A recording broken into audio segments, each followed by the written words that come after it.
You cannot win the war against the world if you can't win the war against your own mind. Self-discipline is the center of all material success. 99% of people are not willing to do what it takes to make their dreams come true. The Marines have a saying, everybody wants to go to heaven, but nobody wants to die. And that's just real. At the center of bringing any dream into fruition is self-discipline. Something as simple as food and eating is not about your body as much as it is about your mind. It's getting command of your mind to be able to choose actions that are in your own best interest. A lot of people are just trying to change. A lot of times, like I just did a podcast on habits, right? How to be able to adopt new habits and also delete and get rid of, break bad habits, right?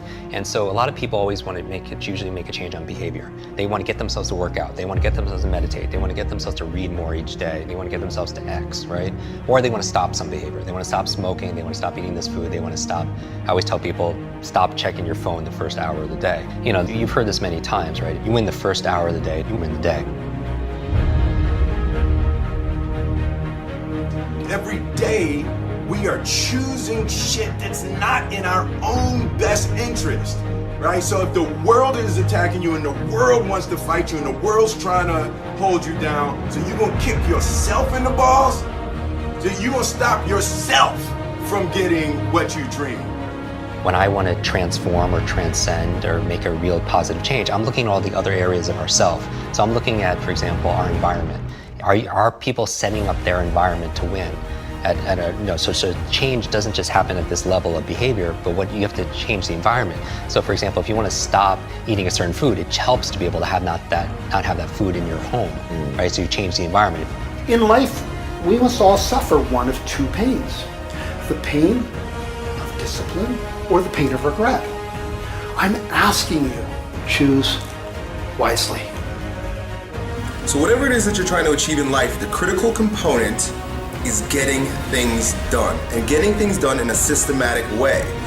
Building the character that's associated with getting things done in a systematic way requires that you become disciplined.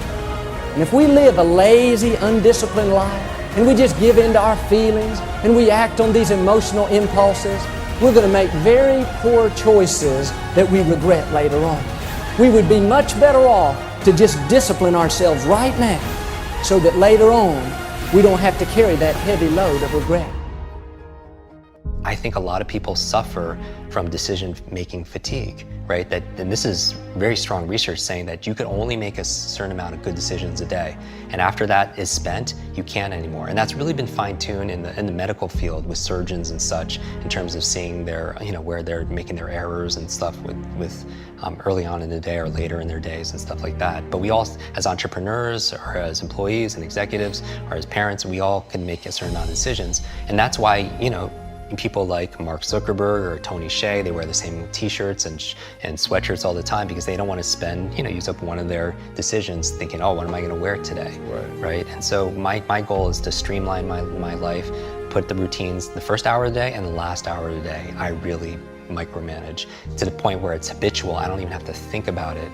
And then, because those are the times of the day where I can really have the most impact, because later on in the middle of the day, team members need this, there's firefighting this, client needs that. But the first hour, the last hour, I really want to control. So all this really helped develop grit and resilience, in my body, so I could have the ability to persevere. And also, I stand guard to my brain all the time, what goes in.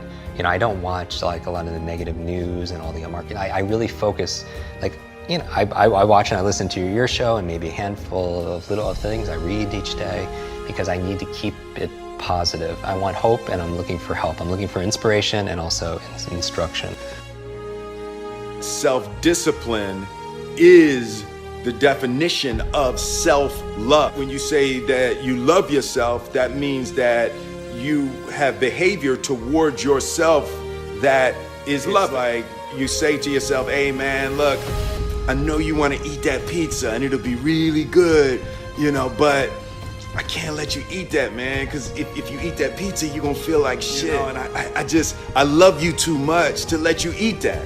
And I think the word discipline has kind of gotten a bad name. We think about it in terms of punishment. I'm not talking about discipline in that way. I'm talking about discipline in the sense that you forego immediate pleasure for the exchange of long-term self-respect. Self-love is when you say to yourself, man, look, I know you and that girl got a real connection.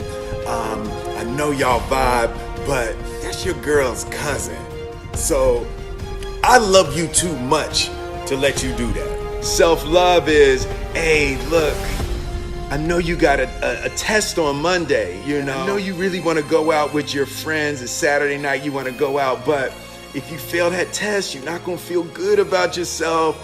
You know, I love you too much to let you go out tonight. Self-discipline is self-love. If you want to be happy, you have to love yourself, which means you have to discipline your behavior. The road to sustained happiness is through disciplining your behavior.